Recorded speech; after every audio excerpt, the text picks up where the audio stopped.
وَلَقَدْ يَسَّرْنَا الْقُرْآنَ لِلذِّكْرِ فَهَلْ مِن مُّدَّكِرٍ الحمد لله رب العالمين والصلاة والسلام على أشرف الأنبياء والمرسلين أما بعد فأعوذ بالله من الشيطان الرجيم من همزه ونفخه ونفثه بسم الله الرحمن الرحيم رب اشرح لي صدري ويسر لي أمري واحلل عقدة من لساني يفقه قولي اللهم انفعنا بما علمتنا وعلمنا ما ينفعنا وزدنا علما وبشر عباد الذين يستمعون القول فيتبعون أحسنه أولئك الذين هداهم الله وأولئك هم أولو الألباب أعوذ بالله من الشيطان الرجيم بسم الله ليس البر أن تولوا وجوهكم قبل المشرق والمغرب ولكن البر من آمن بالله واليوم الآخر والملائكة والكتاب والنبيين نیکی یہ نہیں ہے کہ تم اپنے چہروں کو پھیر لو مشرق اور مغرب کی طرف، اور لیکن نیکی یہ ہے من آمن باللہ، جو اللہ پر ایمان لائے۔ تو قبلہ کے ضمن میں موضوع کو ختم کیا جا رہا ہے، تو اختتامی انداز ہے کہ جہاد مشرق مغرب شمال جنوب ان کی اصل اہمیت نہیں ہے، اصل اہمیت یہ ہے کہ اللہ رب العالمین نے کہاں رخ کرنے کا حکم دیا، جس طرف اللہ نے رخ کرنے کا حکم دیا ہے اصل اہمیت اس طرف کی نہیں ہے، اصل اہمیت اللہ کے حکم کی ہے۔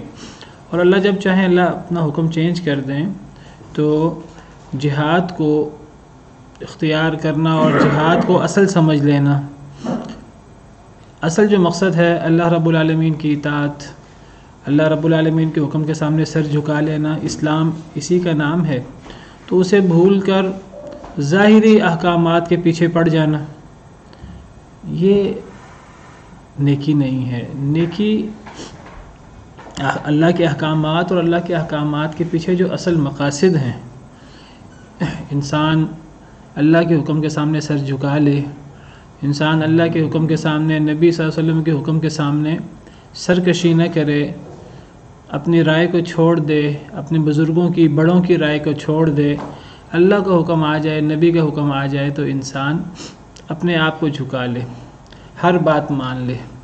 تو یہ مشرق اور مغرب کو منہ کرنا، یہودی مغربی سائڈ پہ منہ کرتے تھے بیت المقدس کی، عیسائی بیت المقدس کی مشرقی سائڈ کو منہ کرتے تھے، نہ مغربی سائڈ کی اہمیت ہے نہ مشرقی سائڈ کی اہمیت ہے۔ اور مدینہ منورہ میں پہلے شمال کی طرف قبلہ تھا بیت المقدس، بعد میں جنوب کی طرف قبلہ ہو گیا بیت اللہ، یا ہمارے لیے قبلہ مغرب کی طرف ہے، کئی ممالک میں مشرق کی طرف ہے، کئی ممالک میں شمال کی طرف ہے۔ جو لوگ خانہ کعبہ سے جنوب کی طرف ہیں ان کے لیے قبلہ شمال کی طرف ہوگا، جو لوگ خانہ کعبہ سے شمال کی طرف ہیں ان کے لیے قبلہ جنوب کی طرف ہوگا۔ تو اصل اہمیت ان جہاد کی نہیں ہے، اصل اہمیت یہ ہے جس کا ذکر آگے آ رہا ہے، جو اللہ پر ایمان لائے۔ اب اللہ پر کوئی بندہ ایمان رکھتا ہوگا، اللہ جہاں حکم دیں گے وہ وہیں رخ کر لے گا۔ اصل میں قبلہ کی اس کے علاوہ کوئی اہمیت نہیں ہے، کہ قبلہ اصل میں مسلمانوں کی ایک اجتماعیت ہے۔ تو قبلہ کی بہت زیادہ اہمیت ہے مسلمانوں کی اجتماعیت کی، لیکن یہ اجتماعیت وہاں ہوگی جہاں اللہ حکم دیں گے، اگر اللہ اس کو چینج کر دیں تو وہ چینج ہو جائے گا۔ تو اصل اہمیت اللہ کے حکم کی ہے، نہ کہ جہاد کی اصل اہمیت ہے۔ انسان ظاہری احکامات کو پیٹتا رہے اور اصل مقاصد کو بھول جائے، اور انسان اللہ کے حکم کو پس پش ڈال دے۔ اب جو یہودی سب سے بڑا اعتراض کر رہے ہیں یہ قبلہ کی تبدیلی پر، تو یہودیوں سے کوئی بندہ پوچھے کہ اپنی کتاب کو تو تم نے من وراء ظہورکم، اپنے پس پش ڈالا ہوا ہے، اور تم کس بات پر اعتراض کر رہے ہو مسلمانوں پر؟ اپنے دین کے بارے میں تمہارا رویہ کیا ہے؟ اللہ کے وعدوں کو تم نے کس طرح مذاق کا نشانہ بنایا؟ تم صراحت سے کہتے ہو کہ سمعنا وعصینا، ہم اللہ کی بات سنتے ہیں اور ہم انکار کرتے ہیں۔ تو تمہارا مسلمانوں پر اعتراض کیا بنتا ہے؟ ہمارا اعتراض بنتا ہی نہیں ہے۔ اور حالانکہ یہ جو قبلہ چینج ہوا بیت المقدس سے بیت اللہ کی طرف، یہ تو یہود کی تورات و انجیل میں لکھا ہوا ہے، بائبل میں لکھا ہوا ہے کہ مسلمانوں کا قبلہ بیت اللہ کی طرف ہوگا۔ تو نیکی جہاد کی طرف رخ کرنا نہیں ہے، مختلف جہاد کی طرف. نیکی یہ ہے، نیکی کی صورتیں یہ ہیں، جو بندہ عقائد میں اللہ رب العالمین کے مقرر کردہ عقائد کے مطابق اپنا عقیدہ بنائے، جو بندہ عبادات میں، معاملات میں، ہر چیز میں اللہ رب العالمین کے حکم پر عمل کرے، جس کی صورتیں اور مثالیں آگے آ رہی ہیں. نیکی یہ ہے جو اللہ پر ایمان لائے، آخرت پر ایمان لائے، فرشتوں پر ایمان لائے، کتابوں پر ایمان لائے، نبیوں پر ایمان لائے. تو یہ ایمانیات کے 5 ارکان بیان کیے ہیں، حالانکہ 6 ارکان ہیں. تو چھٹا رکن تقدیر پر ایمان، اس کا ذکر یہاں نہیں ہے، اس کا ذکر قرآن کریم کی دوسری آیات میں ہے. ان کی تفصیل کل کے لیکچر میں کچھ وضاحت کے ساتھ گزر چکی ہے. اللہ پر ایمان، آخرت پر ایمان، فرشتوں پر ایمان، نبیوں پر ایمان اور کتابوں پر ایمان سے کیا مراد ہے؟ وآت المال علی حبہ، اور دے مال علی حبہ، اس مال کی محبت کے باوجود، یا اللہ کی محبت میں وہ مال دے. تو یہ اب جو ظاہری احکام ہیں، جس کو آپ اسلام کے ارکان کہہ لیں یا آپ عبادات کہہ لیں، وہ مالی عبادات ہوں، وہ جسمانی عبادات ہوں، تو یہ بھی نیکی میں شامل ہے کہ جو مال دے، مال کی محبت کے باوجود ذوی القربہ، قریبی رشتہ داروں کو، والیتامہ اور یتیموں کو، والمساکین اور مسکینوں کو، وابن السبیل اور مسافروں کو، والسائلین اور سوال کرنے والوں کو، اور پھر رقاب اور گردن آزاد کرنے میں، خاص طور پر گردن آزاد کرنے میں. تو مال کی محبت کے باوجود مال کو خرچ کرنا، اللہ کی راہ میں دینا، ان اصناف کو. ان میں سب سے پہلے ذوی القربہ کا ذکر کیا ہے. تو رشتہ داروں کو مال دیا جائے تو ڈبل اجر ملتا ہے، ایک صدقہ کا اجر ملتا ہے اور ایک رشتہ داری کا اجر ملتا ہے، اس لیے رشتہ داروں کا ذکر پہلے کیا. پھر یتیموں کا، مساکین کا، مسافروں کا، سوال کرنے والوں کا، اور گردن آزاد کرنے میں. یہاں اللہ تعالیٰ نے ایمانیات کے بعد صدقہ کا ذکر کیا ہے. پھر اللہ فرماتے ہیں وَأَقَامَ الصَّلَاةَ وَآتَى الزَّكَاةَ، اور نماز قائم کرے اور زکوٰۃ ادا کرے. اب پیچھے اللہ نے مال کی محبت کے باوجود مال دینے کا حکم فرمایا ہے، رشتہ داروں کو، یتیموں کو، مسکینوں کو، مسافروں کو، سوال کرنے والوں کو گردن آزاد کرنے میں. اور پھر آگے اللہ نے الگ سے اقامت صلاۃ اور ایتاء زکوٰۃ کا ذکر فرمایا ہے، جو اسلام کے جو ظاہری ارکان ہیں ان میں سر فہرست کلمہ طیبہ کے بعد نماز اور زکوٰۃ ہے، اور پھر روزہ ہے، اور پھر حج ہے. 5 ارکان ہیں، آپ کو پتہ ہے.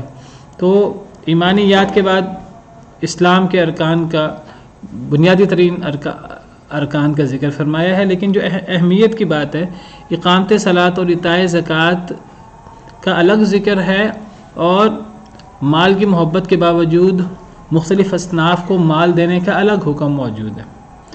تو زکوٰۃ جو ہے یہ اگر اسلامی معاشرہ ہو اور اسلامی نظام نافذ ہو تو اقامت صلاۃ بھی حکومت کا فریضہ ہے، حکومت کی ذمہ داری ہے کہ حکومت نماز کا نظام قائم کرے. اگر حکومت اس ذمہ داری کو ادا نہیں کرتی تو سب سے پہلی ذمہ داری حکومت کی یہ ہے کہ وہ نماز قائم کرے، نماز کا نظام قائم کرے. اگر نہ کرے تو بہرحال پھر لوگ انفرادی طور پر جس طرح وہ نماز قائم کر سکتے ہیں، انفرادی طور پر خود بھی نماز قائم کریں، اور جہاں تک ان کا اختیار چلتا ہے وہ وہاں اپنے ماتحت لوگوں سے ان کو نماز پڑھنے کا، نماز قائم کرنے کا حکم دیں. اصل تو حکومت کا کام ہے، حکومت نظام صلاۃ قائم کرے. جو نماز نہ پڑھے حکومت ان کے لیے سختی کرے، ان کے لیے نظام بنائے. جس طرح نبی صلی اللہ علیہ وسلم نے فرمایا کہ میرا دل کرتا ہے کہ میں اپنی جگہ امامت کے لیے کسی اور کو کھڑا کروں. آپ کے فرمان کا مفہوم ہے کہ میں اپنی جگہ امامت کے لیے کسی اور کو کھڑا کروں، اور میں جو لوگ گھروں میں نماز ادا کرتے ہیں میں ان کے گھروں کو آگ لگا دوں. اگر ان گھروں میں عورتیں اور بچے نہ ہوں تو میرا دل کرتا ہے کہ گھر میں نماز پڑھنے والوں کو، مسجد نہ آنے والوں کے گھروں کو میں آگ لگا دوں، کیونکہ گھر میں نماز نہیں پڑھنی چاہیے مردوں کو. تو اگر عورتیں اور بچے نہ ہوں تو گویا کہ یہ جو اقامت صلاۃ کی ذمہ داری ہے حکمران کی، آپ نے اس ذمہ داری کے تحت یہ فرمایا کہ یہ حکمران کی ذمہ داری ہے کہ حکمران عورتوں بچوں کو گھر میں وہ نماز پڑھے، اور اگر بالغ مرد ہیں تو وہ مسجد میں آ کر نماز پڑھے. تو یہ اقامت صلاۃ یہ حکومت کی ذمہ داری ہے. اور اگر حکومت نہیں کرتی تو پھر ہر بندہ انفرادی طور پر کرے، اور جو بندہ جہاں جہاں تک اختیار رکھتا ہے وہ وہاں وہاں کرے. اب گھر کے اندر باپ ہے تو باپ کی ذمہ داری ہے کہ وہ مرد کی کہ وہ بیوی کو بچوں کو نماز پڑھنے کا حکم دے اور ان سے نماز پڑھوائے، جس طرح اللہ تعالیٰ نے نبی کریم صلی اللہ علیہ وسلم کو حکم دیا وَأْمُرْ أَهْلَكَ بِالصَّلَاةِ وَاصْطَبِرْ عَلَيْهَا کہ اے نبی صلی اللہ علیہ وسلم اپنے گھر والوں کو نماز پڑھنے کا حکم دیں اور اس پر خود بھی ڈٹ جائیں، خود بھی اس پر پابندی اختیار کریں، خود بھی صبر کریں، خود بھی نماز پڑھیں پابندی کے ساتھ اور گھر والوں کو نماز کا حکم دیں. اور یہ نبیوں کا کام ہے کہ نبی جو ہیں وہ گھر والوں کو نیکی کے اندر یاد رکھتے ہیں اور خود بھی نیکی کرتے ہیں اور گھر والوں کو بھی نیکی کا حکم دیتے ہیں. سیدنا اسماعیل علیہ السلام کا کتنا بڑا مقام ہے اور ان کا کردار کس انداز سے قرآن کریم میں پیش کیا گیا، کس طرح انہوں نے اللہ کے راہ میں قربان ہونا انہوں نے گوارا کیا اور وہ ذہنی طور پر تیار ہو گئے. وہ آگے الگ بات ہے، اللہ رب العالمین نے ان کی قربانی قبول نہیں کی. باپ بیٹا دونوں تیار ہو گئے تھے. حضرت ابراہیم حضرت اسماعیل کے گلے پر چھری پھیرنے پر تیار ہو گئے تھے، لیکن وہ اللہ نے اس کی جگہ پر ایک ذبیحہ ایک بچھڑا اللہ نے فدیہ میں دے دیا. تو ان حضرت اسماعیل کے بارے میں آتا ہے کہ وہ اللہ کے بہت پسندیدہ نبی تھے، رسول تھے، اور ان کی خاصیت یہ تھی ایک تو وہ وعدے کے پابند تھے اور ایک وہ اپنے گھر والوں کو نماز اور زکوٰۃ کا حکم دیتے تھے. وَاذْكُرْ فِي الْكِتَابِ اسماعیل، کتاب میں اسماعیل کا ذکر کیجیے علیہ السلام، انہ کان صادق الوعد وکان رسول النبی، وہ وعدے کو سچا کرنے والے اور وہ رسول نبی تھے. وکان یأمر اہلہ بالصلاۃ والزکاۃ، وہ اپنے گھر والوں کو نماز کا اور زکوٰۃ کا حکم دیتے تھے. وکان عند ربہ مرضیہ، اور وہ رب کے بڑے پیارے تھے. تو نبی سارے اللہ کو بڑے پیارے ہوتے ہیں. یہاں وہ اپنے رب کو بڑے پیارے تھے. اس سے پہلے جو ان کا عمل ذکر ہوا، دو عمل ذکر ہوئے، ایک وعدے کو سچا کرنے والے، وعدے کو پورا کرنے والے، سچ بات کہنے والے، جو بات کرتے اس پر پورا اترتے، اور دوسرا گھر والوں کو نماز زکوٰۃ کا حکم دینا. تو اگر حکومت نہ کرے تو یہ نہیں ہے کہ اب حکومت کا کام ہے، حکومت نہیں کرتی تو ٹھیک ہے ہماری بھی ذمہ داری نہیں ہے. نہیں، اگر حکومت نہیں کرتی تو انفرادی طور پر ہر بندے کی ذمہ داری وہ اپنے گھر کی سطح پر گھر کے اندر نافذ کرے. صرف یہ نہیں کہ مردوں پر لازم ہے، عورتوں پر لازم ہے کہ اگر گھر میں شوہر نہیں ہے، باپ نہیں ہے، تو عورتیں اپنے بچوں کو خود بھی نماز پڑھیں، بچوں سے بھی نماز پڑھائیں، جہاں جہاں جس کا اختیار ہے. کوئی باس ہے اپنے آفس کے اندر تو وہ اپنے ورکر سے، اپنے ماتحت سے نماز پڑھوائے. باقاعدہ حضرت عمر رضی اللہ عنہ وہ بطور خلیفہ خط لکھا کرتے تھے اپنے عمال کو، اپنے گورنروں کو، اور کہتے تھے کہ تمہارا سب سے اہم کام میرے نزدیک نماز پڑھنا ہے. تم میں سے جو بندہ نمازی ہے تو وہ میرے نزدیک وہ اچھا ہے، جو نماز نہیں پڑھتا تو مجھے اس کے بعد کسی اور کام کی ضرورت نہیں ہے. تو میں بات ہی کر رہا تھا کہ اقامت صلاۃ، اطاع زکوٰۃ یہ اصل میں حکومت کی ذمہ داری ہے. الذین مکناہم فی الارض اقاموا الصلاۃ وآتوا الزکاۃ، وہ لوگ جنہیں ہم زمین کے اندر مقام دیں، جنہیں ہم زمین کے اندر اقتدار دیں. اقاموا الصلاۃ، وہ نماز کا نظام قائم کریں، وآتوا الزکاۃ، اور زکوٰۃ کا نظام قائم کریں. تو یہ حکومت کی ذمہ داری اصلاً، نماز کا نظام قائم کریں اور زکوٰۃ کا نظام قائم کریں. اسلامی حکومت، اس کو آپ حکومت کہہ لیں، اس کو آپ بادشاہت کہہ لیں، اس کو آپ خلافت کہہ لیں، اس کو آپ جو مرضی کہہ لیں، کوئی اللہ کے احکامات کا پابند ہے تو اللہ کا یہ حکم ہے کہ حکمران کی سب سے بڑی ذمہ داری اقامت صلاۃ اور اطاع زکوٰۃ، پھر وَأَمَرُوا بِالْمَعْرُوفِ وَنَهَوْا عَنِ الْمُنکَر. اس میں تو ہر چیز آ جاتی ہے. نیکی کا حکم دینا اور برائی سے روکنا، ہر قسم کی نیکی اس کو فروغ دینا حکومت کی ذمہ داری ہے. ہمارے ہاں کیا ہے کہ جی دین دنیا ویسی فرق ہے، اور برائی سے روکنا. ہمارے ہاں برائی کو سب سے پہلے فروغ دینے میں اللہ معاف کرے جو ہے وہ حکومتوں کا کردار ہوتا ہے. ایڈ لے کر کس طرح برائیوں کو فروغ دیا جاتا ہے، اللہ معاف کرے. تو اقامت صلاۃ، اطاع زکوٰۃ حکومت کی ذمہ داری ہے اصلاً، اور یہ حکومت اکٹھا کرتی ہے. اور اسلامی حکومت کے جو ذرائع آمدن ہیں اس میں زکوٰۃ ایک بڑا ذریعہ آمدن ہے. تو حکومت جو ہے وہ زکوٰۃ اکٹھا کرتی ہے اور اس کو پھر لگاتی بھی ہے ان مصارف میں جن مصارف میں اللہ نے لگانے کو حکم دیا ہے. لیکن اگر اسلامی حکومت ہو اور مسلمان اسلامی حکومت کو زکوٰۃ ادا کرے تو اس کے باوجود زکوٰۃ کے علاوہ بھی ایک بندہ اگر اجتماعی طور پر حکومت کو زکوٰۃ ادا کر رہا ہے تو انفرادی صدقہ اس کے علاوہ بھی ضروری ہوتا ہے جس کا ذکر یہاں ہے. تو یہ اقام الصلاۃ و آت الزکاۃ یہاں تو اس اجتماعی ذمہ داری کی بات ہو رہی ہے. اگر اجتماعی ذمہ داری میں یہ چیز نہیں آ رہی پھر ہمیں اس کو انفرادی طور پر جہاں جہاں تک ہمارا کردار ہو سکتا ہے ہم وہاں اس کو نافذ کریں. لیکن صرف زکوٰۃ کی پابندی نہیں ہے. میں جو بات کلیئر کرنا چاہ رہا ہوں، واضح کرنا چاہ رہا ہوں کہ اگر مجھے اللہ نے مال دیا ہے تو زکوٰۃ ایک مخصوص نصاب پر ہوتا ہے. اگر وہ نصاب پورا ہو جائے تو مجھے ایک مخصوص مالیت زکوٰۃ ادا کرنی ہے. زکوٰۃ ادا کرنے سے صرف زکوٰۃ ادا کرنے سے میرا مال صرف زکوٰۃ سے پاک نہیں ہوتا بلکہ مجھے زکوٰۃ کے علاوہ صدقہ دینا چاہیے. کسی کے بندے کا مال وہ نصاب تک پہنچتا ہی نہیں ہے اسے بھی صدقہ دینا ہے. اور بہترین صدقہ وہ ہے جہد المقل، جس کے پاس کم ہے تو وہ کوشش کر کے دے، یہ بہترین صدقہ ہے. تو اگر کسی کے پاس زیادہ مال ہے تو وہ زکوٰۃ دے کے بس مطمئن ہو کے بیٹھ سے میں نے تو زکوٰۃ ادا کر دی ہے. نہیں، ان فی المال حق سوی الزکاۃ، مال میں زکوٰۃ کے علاوہ حق ہے. نبی کریم صلی اللہ علیہ وسلم کی حدیث مبارکہ ہے. اس آیت کریمہ کو مد نظر رکھتے ہوئے یہ ترمذی کے اندر اور دیگر حدیثی کتابوں کے اندر حضرت فاطمہ بنت قیس فرماتی ہیں سألت، میں نے سوال کیا نبی صلی اللہ علیہ وسلم سے. حدیث نمبر 659 ترمذی. حضرت فاطمہ بنت قیس مشہور صحابیہ ہیں، فرماتی ہیں میں نے سوال کیا یا نبی صلی اللہ علیہ وسلم سے سوال ہوا اور حضرت فاطمہ نے سنا، ان تک یہ بات پہنچی. میں نے سوال کیا یا نبی صلی اللہ علیہ وسلم سے سوال کیا گیا، کسی اور نے سوال کیا عن الزکاۃ، زکوٰۃ کے بارے میں. فقال، تو آپ نے فرمایا ان فی المال لحقا سوی الزکاۃ. آپ سے زکوٰۃ کے بارے میں سوال ہوا تو آپ نے فرمایا لوگوں یاد رکھو کہ مال میں زکوٰۃ کے علاوہ بھی حق ہے. صرف زکوٰۃ دے کر ایک انسان کے میرا ذمہ اور میں اپنی ذمہ داری سے عہدہ برا ہو گیا ہوں، نہیں. زکوٰۃ کے علاوہ زکوٰۃ تو آپ سمجھیے کہ یہ سب سے کم چیز جو انسان پر فرض ہے یہ وہ ہے. اگر زکوٰۃ ادا نہیں کرے گا پھر تو فرض ہی ادا نہیں ہوا. اور زکوٰۃ کم سے کم ہے. ایک انسان کو جتنا بھی مال ہے، اکثر تو آپ دیکھیے زکوٰۃ 2.5% ہے. 2.5% کتنا تھوڑا ہے، یہ تو کم از کم ہے. اور یہ ان چیزوں پر جن چیزوں میں زکوٰۃ کا حکم ہے، کئی چیزوں میں تو زکوٰۃ ہے ہی نہیں. انسان کی ذاتی استعمال کی چیزیں ہیں، اپنی سواری ہے، سواری پر زکوٰۃ نہیں ہے. گھر ہے، کتنا ہی قیمتی کیوں نہ ہو، گھر پہ زکوٰۃ نہیں ہے. تو انسان اور زیادہ تر بچت کے اوپر زکوٰۃ ہے. تو زکوٰۃ کے بڑے ہی آسان احکامات ہیں. تو یہ کم از کم ہے زکوٰۃ.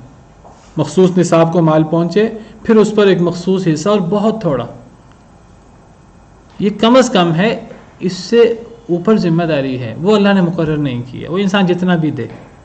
اور اس کی انتہا کیا ہے کہ انسان ضرورت سے زائد سارا مال ہی خرچ کر دے. وَيَسْأَلُونَكَ مَاذَا يُنْفِقُونَ، وہ آپ سے سوال کرتے ہیں کہ وہ کیا خرچ کریں. سورہ بقرہ میں قُلِ الْعَفْوُ، آپ فرما دیجئے ضرورت سے زائد سارا خرچ کر دو.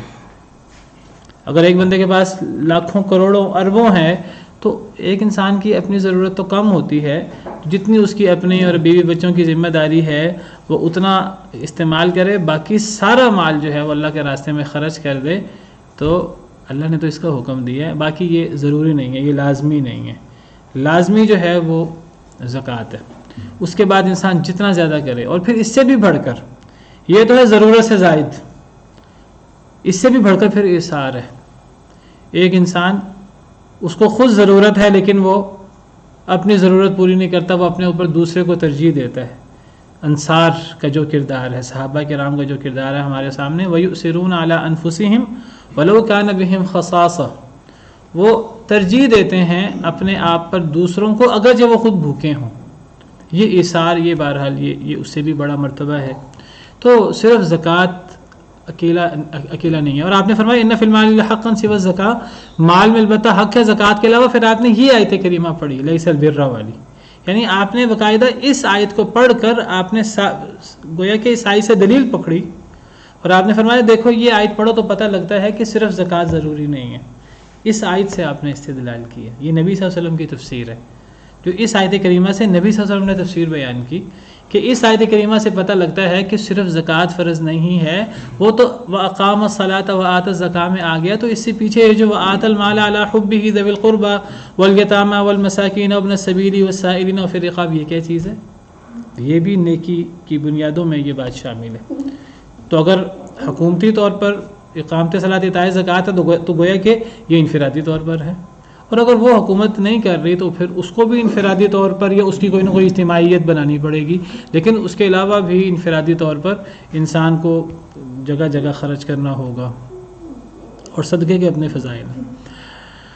وَالْمُوفُونَ بِعَهْدِهِمْ إِذَا عَاهَدُوا، اور پورا کرنے والے اپنے عہد کو جب وہ عہد کریں، اپنے عہد کو پورا کرنے والے، تو صرف عقائد اور عبادات وغیرہ، حقوق العباد اور لوگوں کے ساتھ اچھا سلوک کرنا صرف یہی نیکی میں شامل نہیں ہے، اس کے اندر اخلاقیات سے متعلقہ چیزیں، اس کے اندر بہترین ایٹیکیٹس، امانت ہو تو امانت انسان ادا کرے، خیانت نہ کرے، کوئی وعدہ ہو تو انسان وعدے کو پورا کرے، جو بات انسان کرے بات کا پہرا دے۔ وَالْمُوفُونَ بِعَهْدِهِمْ إِذَا عَاهَدُوا، اپنے وعدے کو پورا کرنے والے جب بھی وہ عہد کریں۔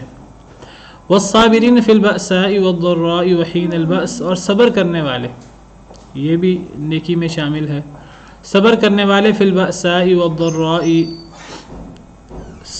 سختی میں، سخت حالات ہوں، تنگ حالات ہوں، والضراء، اور تنگی میں۔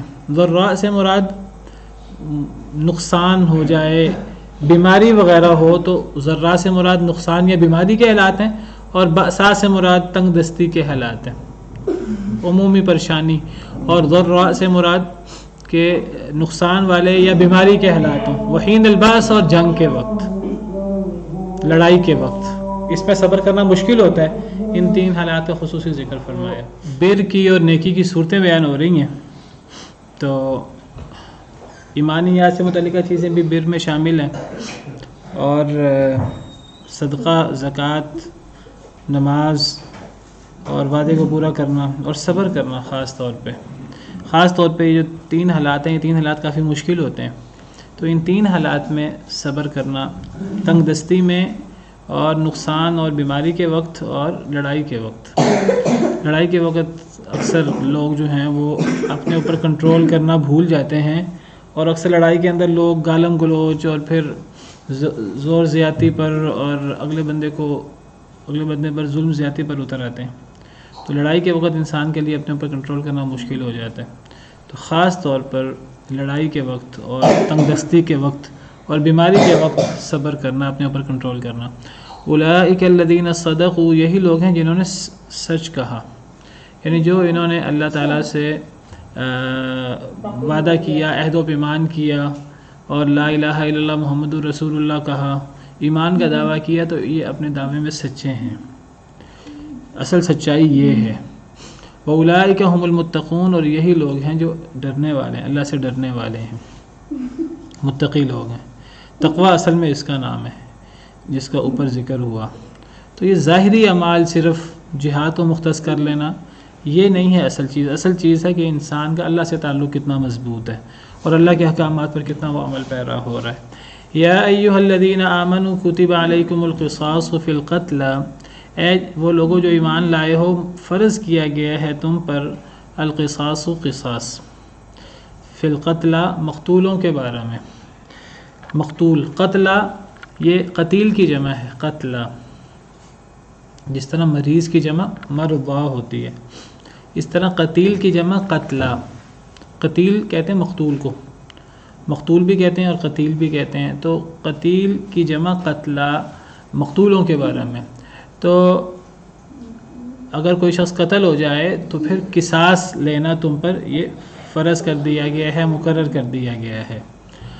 الحر بالحر، آزاد کے بدلے، والعبد بالعبد، اور غلام کے بدلے، والانثى بالانثى، اور عورت کے بدلے۔ کیا مطلب آزاد کے بدلے؟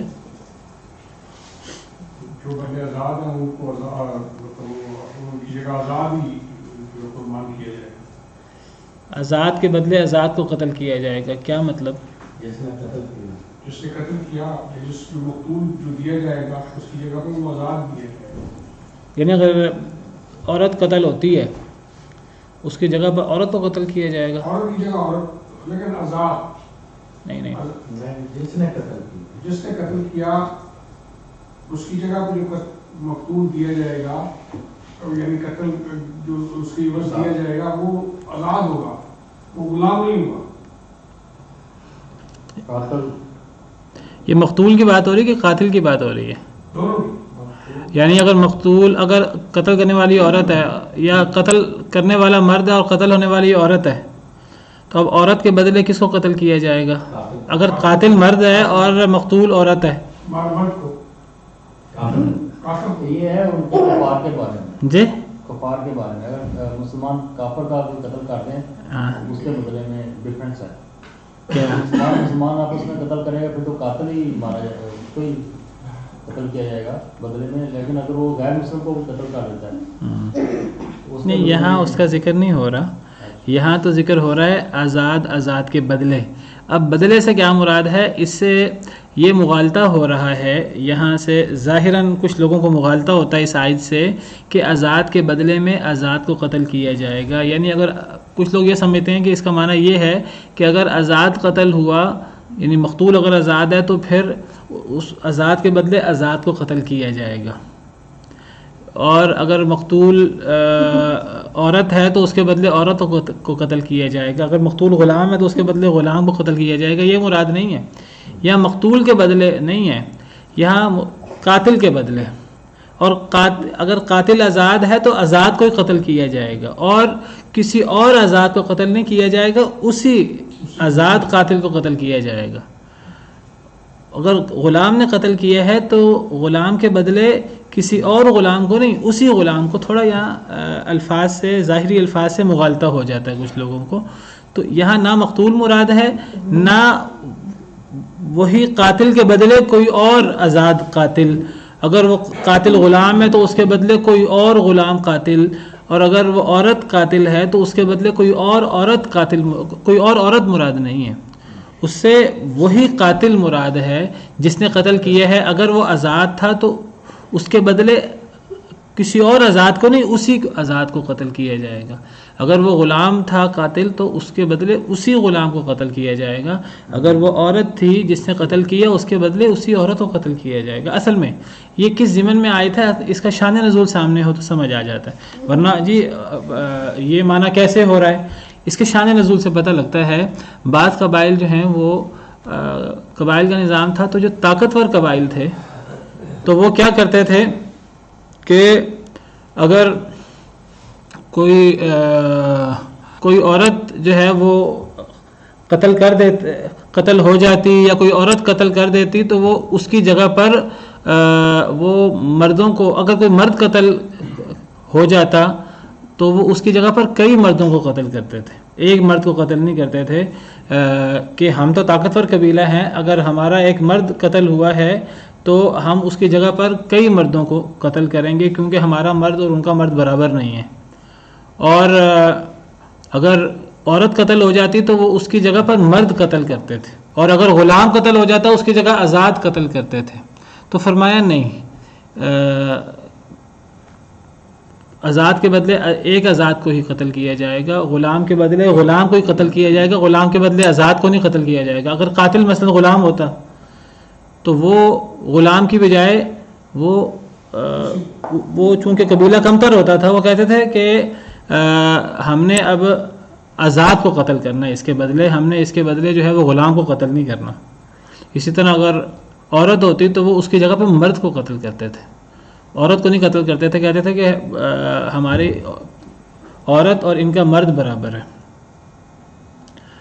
تو بہرحال یعنی ایک آزاد کے بدلے ایک آزاد ہے تو ایک ہی آزاد کو قتل کیا جائے گا اور وہ قاتل کو ہی قتل کیا جائے گا.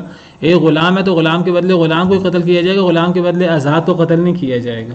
یعنی گویا کہ اگر ان کے قبیلے کا عورت قتل ہو جاتی تو وہ اس کے بدلے مرد کو قتل کرتے, عورت کو قتل نہ کرتے. کہتے عورت کمتر ہوتی ہے, وہ عورت کے بدلے مرد کو قتل کرتے, کہتے ہیں ہماری عورت اور ان کا مرد برابر ہے. اگر ان کے قبیلے کا غلام قتل ہو جاتا تو وہ اس کے بدلے آزاد کو قتل کرتے. وہ کہتے ہیں ہمارے قبیلے کا غلام، ہمارا قبیلہ طاقتور ہے، ہمارے قبیلے کا غلام اور ان کے قبیلے کے آزاد برابر ہیں. تو اللہ تعالیٰ نے فرمایا نہیں، آزاد کے بدلے آزاد قتل ہوگا، غلام کے بدلے غلام قتل ہوگا، عورت کے بدلے عورت قتل ہوگی، اور جس نے کیا ہے وہی قتل ہوگا، اسی سے بدلہ لیا جائے گا. تو گویا کہ یہ وہی نظام ہے جس کو اللہ تعالیٰ نے تورات کے حوالے سے فرمایا وَكَتَبْنَا عَلَيْهِمْ فِيهَا أَنَّ النَّفْسَ بِالنَّفْسِ. ہم نے ان کے اوپر لکھا تھا، مقرر کیا تھا کہ جان کے بدلے جان. یہ مراد ہے اس سے، اور برابری مراد ہے، اس میں فرق نہیں ہوگا. جس نے قتل کیا ہے وہی قتل ہوگا. اب یہ بھی نہیں کہ اگر کسی مرد نے قتل کر دیا ہے، جس طرح ہمارے ہاں سندھ وغیرہ کے اندر اور بلوچستان وغیرہ کے اندر ہوتا ہے کہ ایک مرد قتل کر دے تو اس کی جگہ پر اس کے خاندان کی، اس کے قبیلے کی عورتیں وہ دوسرے کے حوالے کر دی جاتی ہیں. نہیں، جس نے قتل کیا ہے تو وہی اسی سے قصاص لینا چاہیے. تو یہ گویا کہ اس آیت کریمہ سے وہی مراد ہے جو ان النفس بالنفس سے مراد ہے، جان کے بدلے جان. اب جو بھی ہے، وہ کوئی عزت والا ہے، اقتدار والا ہے، تو اسی کو قتل کیا جائے گا. وہ تو قتل کرنے والا طاقتور ہے، مقتول کمزور ہے، تو وہ جس نے قتل کیا ہے وہ کتنے طاقتور کیوں نہیں ہے اور مقتول کتنا ہی کمزور کیوں نہیں ہے، تو اس کو قتل کیا جائے گا. تو جان کے بدلے جان. المسلمون تتکافأ دماؤہم، مسلمانوں کے خون برابر ہیں. یہ نہیں کہ عورتوں کی اہمیت کم ہے یا جو ہے وہ غلام کی اہمیت کم ہے. جس نے قتل کیا ہے اسی کو قتل کیا جائے. نبی صلی اللہ علیہ وسلم نے فرمایا المسلمون تتکافأ دماؤہم، مسلمانوں کے خون برابر ہے. ہاں بس ایک فرق ہے، وہ یہ فرق ہے کہ اگر مسلمان کسی کافر کو قتل کر دے تو کافر کے بدلے مسلمان کو قتل نہیں کیا جاتا. اگر مسلمان کسی کافر کو قتل کر دے تو کافر کے بدلے مسلمان سے پھر قصاص نہیں ہوتا، اس کے لیے پھر دیت یا دیگر سزائیں وغیرہ ہیں. کافر کے بدلے مسلمان کو قتل نہیں کیا جائے گا. امام ابو حنیفہ کی رائے اس آیت کریمہ کو مد نظر رکھتے ہوئے، یہ آیت کریمہ یا یہ جو وَكَتَبْنَا عَلَيْهِمْ فِيهَا أَنَّ النَّفْسَ بِالنَّفْسِ، جان کے بدلے جان، اس آیت کو مد نظر رکھتے ہوئے امام ابو حنیفہ کی رائے یہ ہے کہ اگر ایک مسلمان کافر کو قتل کر دے تو جواب میں مسلمان کو قتل کیا جائے گا. لیکن یہ بات صریح احادیث کے خلاف ہے. حدیث یہاں تخصیص کرتی ہے، حدیث یہاں وضاحت کرتی ہے کہ یہ آیت کریمہ مسلمانوں کے بارے میں ہے. المسلمون تتکافأ دماؤہم، مسلمانوں کا خون برابر ہے. لیکن اگر ایک مسلمان کسی کافر کو قتل کر دے تو کافر کے بدلے مسلمان کو قتل نہیں کیا جائے گا اور سزا دی جا سکتی ہے. تو اس کے بارے میں یہ حدیث ہے نبی صلی اللہ علیہ وسلم کی، صحیح حدیث ہے بخاری کے اندر، یہ صحیح بخاری کی حدیث ہے، حدیث نمبر 3047. حضرت علی سے ابو جحیفہ نے سوال کیا، وہ کہتے ہیں میں نے حضرت علی سے پوچھا هل عندکم شیء من الوحی الا ما فی کتاب اللہ، کیا آپ کے پاس وحی میں سے کوئی ایسی چیز ہے کتاب اللہ کے علاوہ؟ یعنی حضرت علی سے سوال کیا ابو جحیفہ نے کہ آپ نبی کریم صلی اللہ علیہ وسلم کے اہل بیت میں سے ہیں، آپ نبی صلی اللہ علیہ وسلم کے قریبی ہیں، تو نبی صلی اللہ علیہ وسلم نے آپ کو قرآن کے علاوہ اور سنت کے علاوہ، قرآن کے علاوہ کوئی آپ کو کوئی مخصوص احکامات بھی آپ کے بارے میں نبی صلی اللہ علیہ وسلم نے فرمائے ہیں یا کچھ آپ کے بارے میں خصوصی احکامات بھی ہیں؟ حضرت علی سے سوال کیا ابو جحیفہ نے. تو حضرت علی فرماتے ہیں والذی فلق الحب وبرأ النسم، اس ذات کی قسم جس نے دانے کو پیدا کیا ہے، جس نے مخلوق کو پیدا کیا ہے، یعنی اللہ کی قسم، ما اعلمہ الا فہما یعطیہ اللہ رجلا فی القرآن، ہمیں نبی صلی اللہ علیہ وسلم نے الگ سے ہمارے لیے کوئی الگ احکامات نہیں ہیں، کوئی خصوصی احکامات نہیں ہیں اہل بیت کے لیے، وہی احکامات ہیں جو قرآن و سنت میں دیگر مسلمانوں کے ہیں، وہی ہمارے احکامات ہیں. ہاں وہ فہم اگر اللہ کسی کو دے دے قرآن کا، اللہ نے مجھے قرآن کا فہم دیا ہے. حضرت علی رضی اللہ عنہ وارضاہ بہت بڑے عالم، بہت بڑے قاضی، بہت بڑے مفسر اور بہت بڑے فقیہ، تو کوئی خاص احکامات نہیں ہیں میرے بارے میں، ہمارے بارے میں نبی صلی اللہ علیہ وسلم کے ہاں ایک فہم ہے جو اللہ رب العالمین نے کسی کو دیا ہو. اللہ نے کسی کو زیادہ فہم دیا ہوتا ہے، کسی کو اللہ تعالیٰ نے فقیہ بنایا ہوتا ہے، کسی کو مفسر بنایا ہوتا ہے، کسی کو کیا فہم دیا ہوتا ہے، مگر وہ فہم جو اللہ کسی کو قرآن کا دے دے. وما فی هذه الصحیفہ، اور جو اس صفحے میں ہے، ایک صفحہ اس پہ حضرت علی نے کچھ احکامات لکھے ہوئے تھے، اور وہ احکامات بھی کوئی حضرت علی وغیرہ کے لیے، اہل بیت کے لیے خاص نہیں تھے، وہ حضرت علی نے یادداشت کے لیے اہم احکامات تھے، تو حضرت علی نے لکھ لیے تھے ایک صفحے پر۔ حضرت علی نے فرمایا ہمارے کوئی خاص احکامات نہیں ہیں، تو شیعوں کا سارا مقدمہ ہی ختم ہو جاتا ہے اہل بیت کے بارے میں خصوصی احکامات وغیرہ کا۔ جو قرآن میں کچھ احکامات تھے جو شیخین نے، ابو بکر عمر نے ختم کر دیے، حضرت علی فرماتے ہیں کوئی خاص احکامات نہیں ہیں ہمارے بارے میں، مگر فہم جو اللہ کسی کو قرآن کا دے دے، اللہ نے مجھے وہ فہم دیا ہے، ہاں، اور جو اس صحیفے میں لکھا ہے وہ کیا ہے؟ قلت، میں نے عرض کیا، ابو جحیفہ کہتے ہیں، وما فی الصحیفہ، اس صحیفے میں کیا لکھا ہے؟